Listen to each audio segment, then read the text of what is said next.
Yeah, I'm going to break a lot of hearts right now. And this is a little bit controversial, but I do not believe in a canned list of questions, not from the internet, not from the manager that you work for, not from the top salesperson in your own organization, even.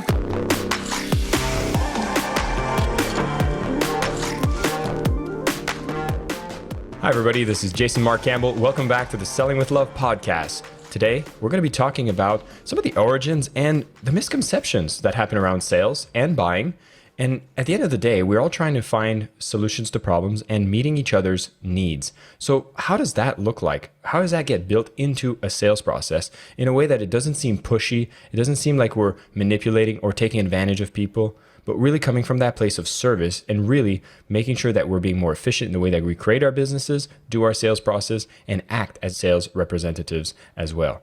And the guest that I have today to speak more about this topic is Deb Calvert, who's the president of People First Productivity Solutions, who works with companies to build organizational strength by putting people first. She has a background as a director at a Fortune 500 company, along with experience in sales, HR, operations, and that means she gets to cover so many topics when she ever comes into sales, as well as including everything else that is important in operating the business. She's written the book Discover Questions, Get You Connected for Professionals, and she has a unique mix of senior level sales, HR, operations experience, which makes it so that we can mix and match these and make these very powerful. Now, she was named by Timeline as one of 65 most influential women in business, and she consistently appears on the top sales influencer and top leader lists, which is where I actually discovered Deb. And I'm so excited to have her come onto the show with sharing with all of us. Deb, welcome, and thank you for being here.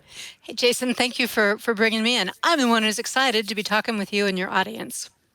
Well, I am excited to have you here, and I love that we started the conversation before even hitting record about some of your passion when it comes to linguistics and origins of sound or origins of language. And when it comes to buying and selling, I think a lot of us might have misconceptions or reluctance, yet you see the origins of these words and you see a different story that most of us don't talk about.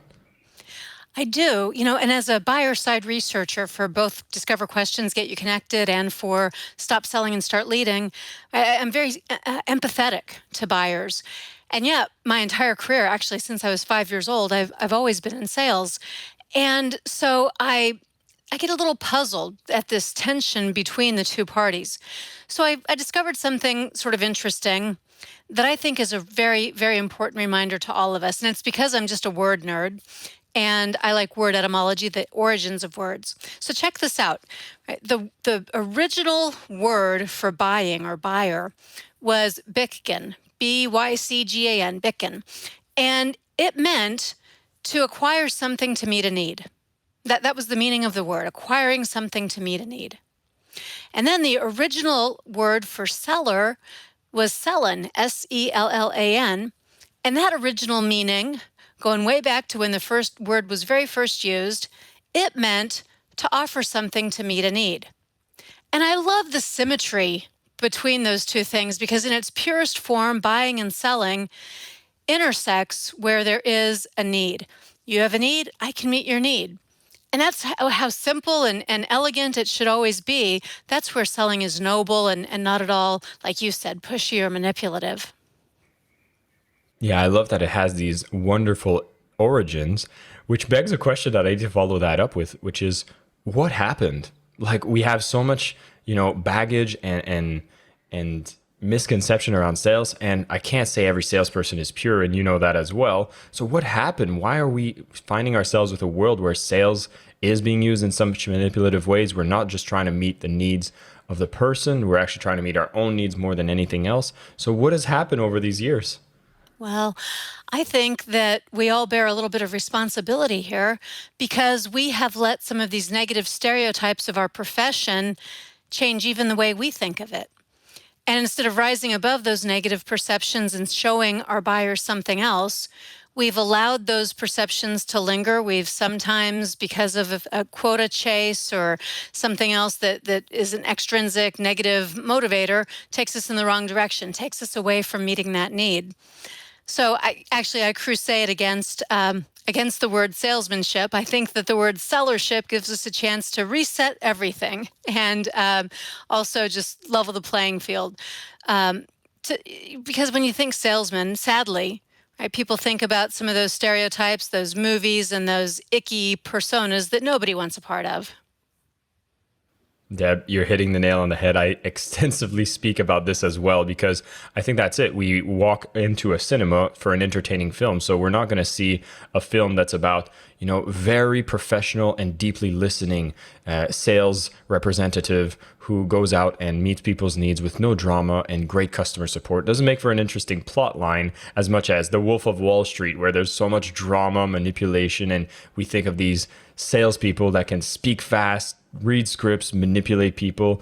And of course, I can see why some people don't want to be associated with that. So if we're labeling this as what do we call sellership, as a new identity, right? Something that we can stand into, and it would have its own set of values. I know the origin speaks of solving the needs, but what are some of the core values you would want to see in the sales professional world? And what happens when somebody actually embodies those values in their role?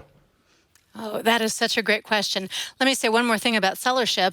I have been working on this for about 2 years, and we've made our way now into 4 dictionaries.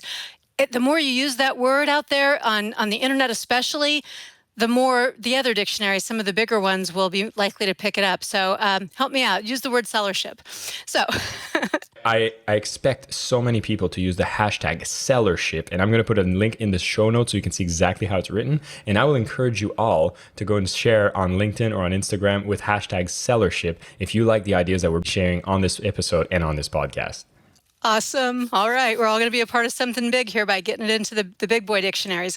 All right. So what does it look like? Well, sellership is a professional standard.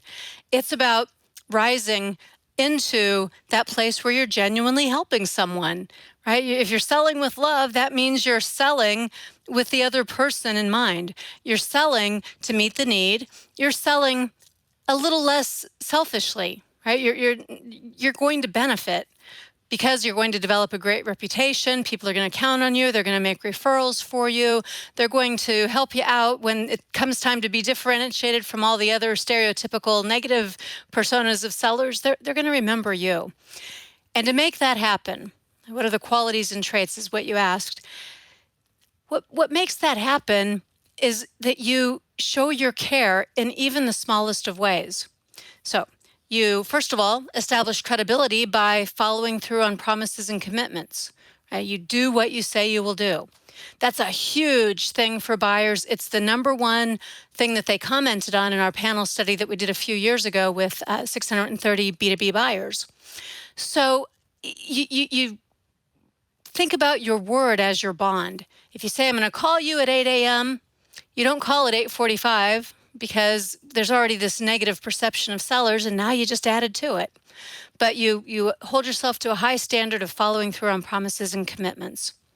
The second thing you do is you ask questions, not some canned questions and you have no idea what you're going to do with the information, but questions that are going to help the buyer understand and explain their needs, the kinds of questions that are going to create some self-discovery about those pain points, not because you want to be able to twist the knife a little more, but because you care, right? Because you want to help, and you can't help if you don't understand.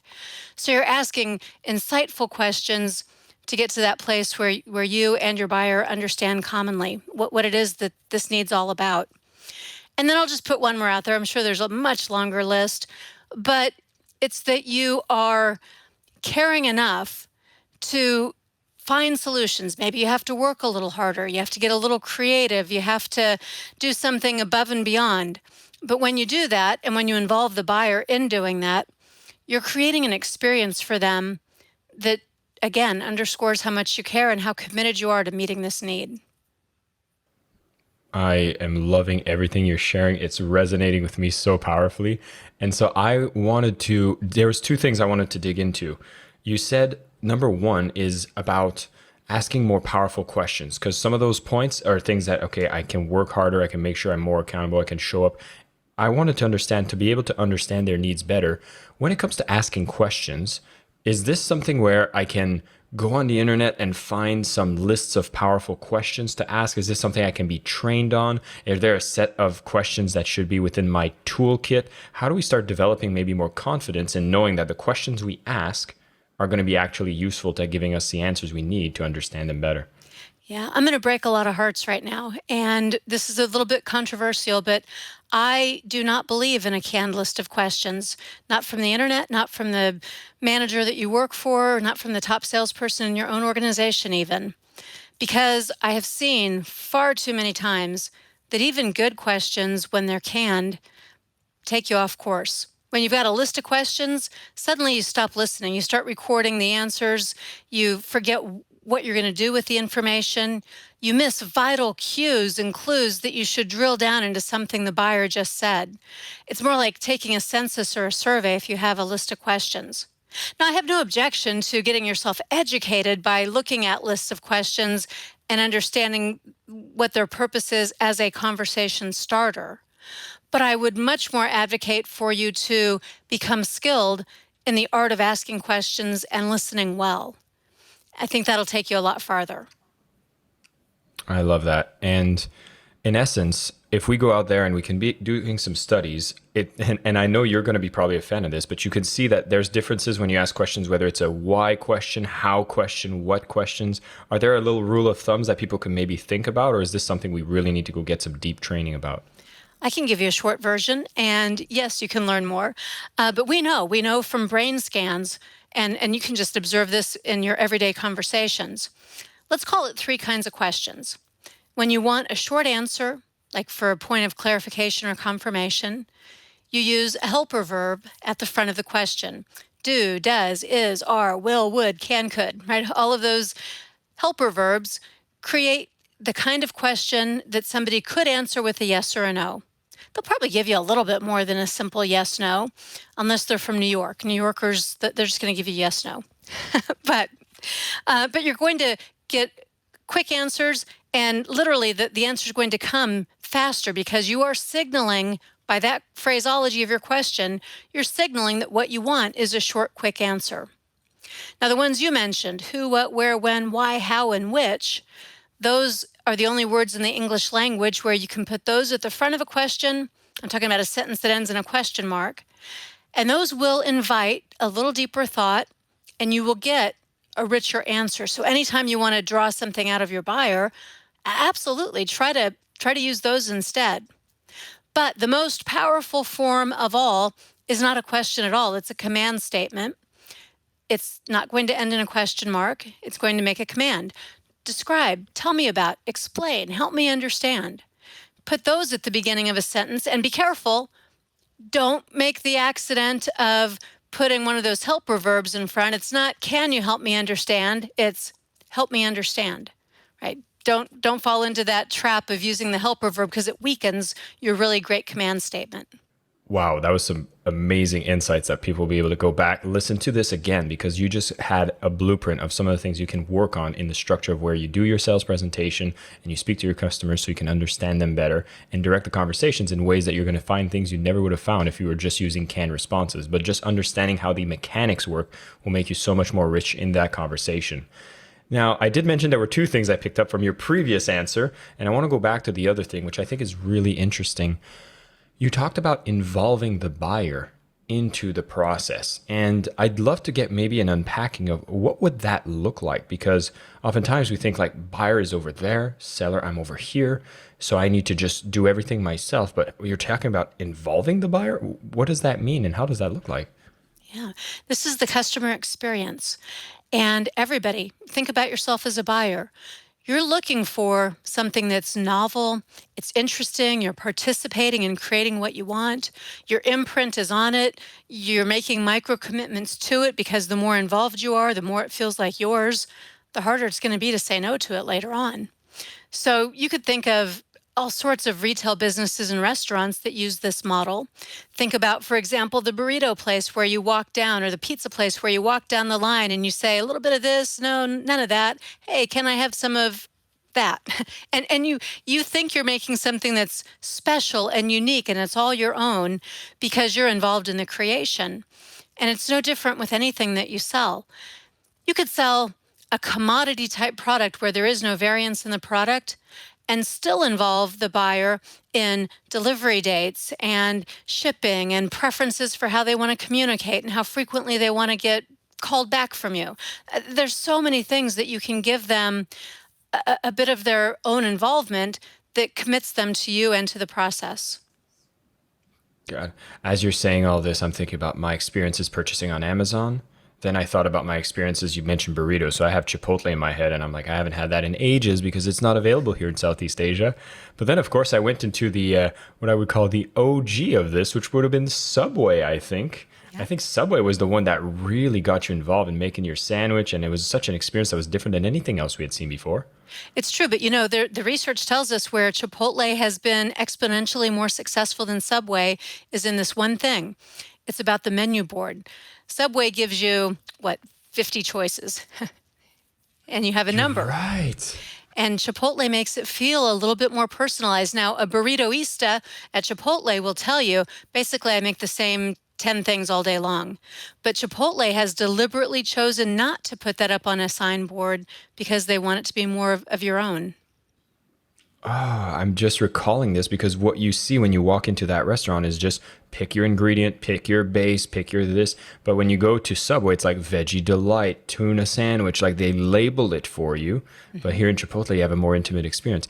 That's really interesting. So if I was, let's say, a consultant, right? And let's use in your example, you're doing sales trainings and consulting. How does that look like when you involve the buyer? So that for somebody who's listening to this, who might be in an industry where they're coaching, consulting, or running a small business, what would that sales process look like as opposed to just keeping the buyer on the other side? Yeah. Well, one thing I do for almost all my trainings is that I survey the people who are going to be participating. Now, that's a selling point to sell the sales training, but even more importantly, it's a buy-in. So people who come into the training, they've already had a voice in shaping the training. I'm meeting them where they are. I'm not making assumptions about their needs. My guesses, truthfully, are right more often than not. The insights I get from the people hiring me are more often than not spot on. But if I can use words that somebody said in a survey, if I can use an example that's very, very relevant to them, and just by giving them voice, it has increased their commitment level tremendously. So we get a head start. Amazing. So I feel like we're getting a lot of nuggets here for us to be able to think about things differently. And when we want to meet each other in the middle, right? We want to meet each other's needs. And a lot of times it's when we're talking about selling, we get to ask powerful questions. I'm wondering if a lot of everything you talk about is how can we be better buyers that look for our needs and want to be able to have conversations so that we don't get so disappointed in sales conversations, because a lot of disappointment happens, a lot of mismatched expectations happen. Is there responsibility on the buyer side?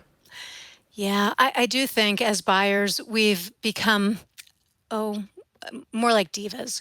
So in 2017, the big, big, big auto show that they have in Vegas every year, the most popular topic that year was called Buyers Are Liars.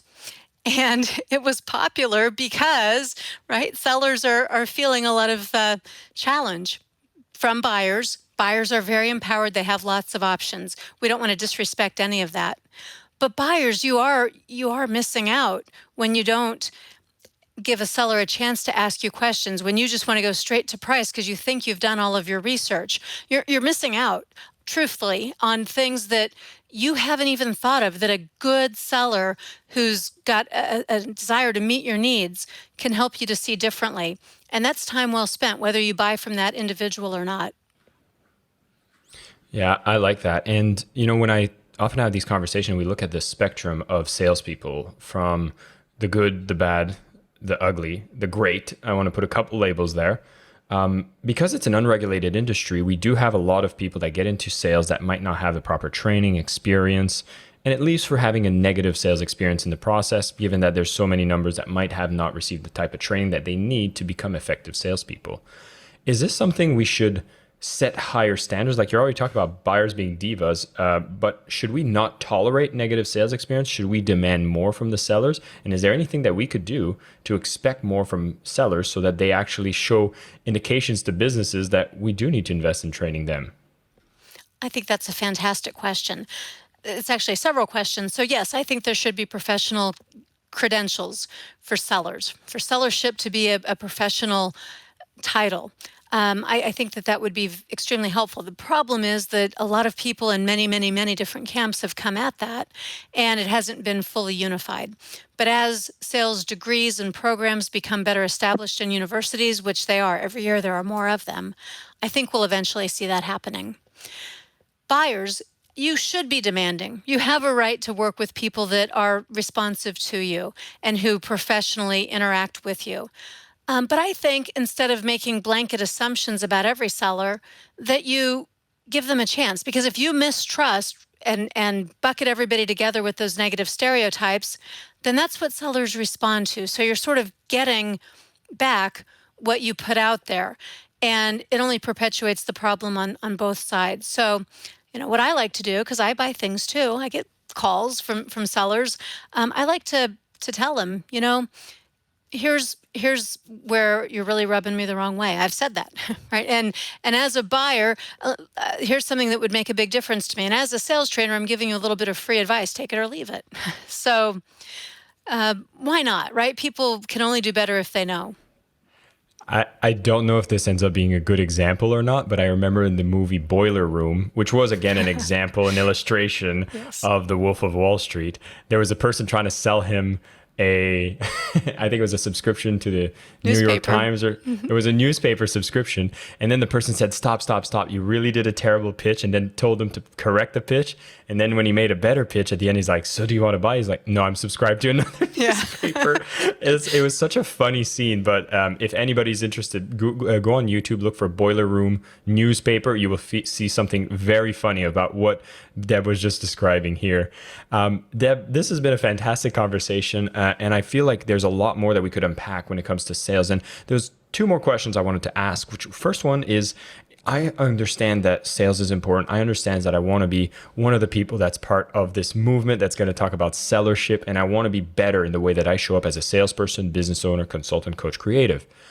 What would be some of the baseline training that you would suggest people to do? And of course, I know you have amazing trainings yourself that I'm going to have everybody go have a look at. In the show notes, you'll see I have a link to more from Deb when you go to peoplefirstpotential.com. A lot of her trainings are there when it comes to sales, leadership, and more. But I wanted to ask you, is there a certain topic that you would say, the foundations we should focus on whenever we want to get better at sales? I'm going to do some shameless self-promotion here because the book Stop Selling and Start Leading comes from research with buyers. And what we found out in that research is that buyers want sellers to interact with them as if they were leaders. In other words, they want leadership from sellers. They want you to inspire a vision. They want you to challenge them in an appropriate way. They want you to be encouraging to them. And so there are 30 very specific behaviors from this research that buyers said, if a seller did more of that, I'd be more likely to meet with them, more likely to buy from them, more likely to refer them to other people. So you want something simple and something that can help you feel better about selling?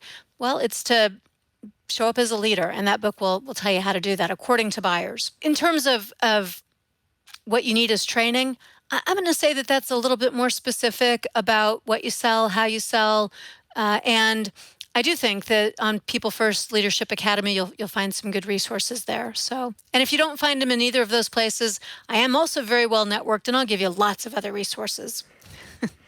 Deb, this has been fantastic. The final question I want to make sure I get to ask you is, I feel like we speak the same methodology. Honestly, everything you've been speaking about, I'm like, oh, you're spitting words into my ears, which is exactly what I'm trying to promote for people to do. Having more leadership, having more understanding of the buyers, asking powerful questions. It's been a fantastic conversation that resonates so much with the message and the ethos of what we do here at Selling with Love. So, as in closing, I do have to ask you the question, Deb, which is, what does selling with love mean to you? It means exactly what it sounds like. See, I have always, in my entire career, I've always been right at the top. I'm talking about when I was a 5-year-old selling Campfire Girls candy. I was always at the top. I won all the awards. I did that throughout my sales career. I sell very nicely in the business that I have now, but I'm not proud of that. I'm not proud of having the top number, being at the top of the leaderboard. That to me is nice, but it's not meaningful. What's meaningful to me, and what to me selling with love means, is that I get to make a difference. Right? It means so much more to me that somebody from 15 years ago comes back and says, "Hey, Deb, remember that time you told me about XYZ? Well, I went and I did that, and here's what happened." And they've got some great story about the impact that it had. I mean, that'll keep me going for a lot longer than being at the top of some leaderboard. That is fantastic. Deb, thank you so much for coming on the show. For everybody tuning in, we had a great conversation talking about various things that you can go into learning more about, whether it's asking more powerful questions, whether it's understanding the needs-solving ideology around buying and selling. Where did we go wrong? But how can we really go right? And I think in a world that we get to set better standards for ourselves as salespeople, being honest, delivering on what we promise, being able to be there, listening actually, and then you'll actually find yourself being much more effective in the way that you sell. I love this whole idea that selling effectively is tied so closely to being more powerful as a leader. And I think when you go into the academy, you're going to see some amazing courses. I absolutely love the ethos of what Deb speaks about, and I would encourage everybody else who is looking to develop themselves as sales individuals within your business or as a career as well, definitely go and look at the website, peoplefirstpotential.com. You're going to be able to see so many of the trainings there, and we will put a link to the book so you can go and get a copy of that. And again, Deb, thank you so much for coming on the show. You are an ally to the show, Selling with Love, and it's great to have you in the industry advocating for the principles that we really want to see more of in the workplace. Well, that is an honor coming from you, Jason. I appreciate it so much. And everybody remember, #Sellership everywhere you can. #Sellership. Look at this into the bonus. And if you do post this on Instagram, make sure you put some tags. We're going to be resharing that so we can do a contribution in making this go into the better dictionaries. But more important than that, we can start shifting that mindset around sales into a way that's much more powerful, much more serving, and much more effective too.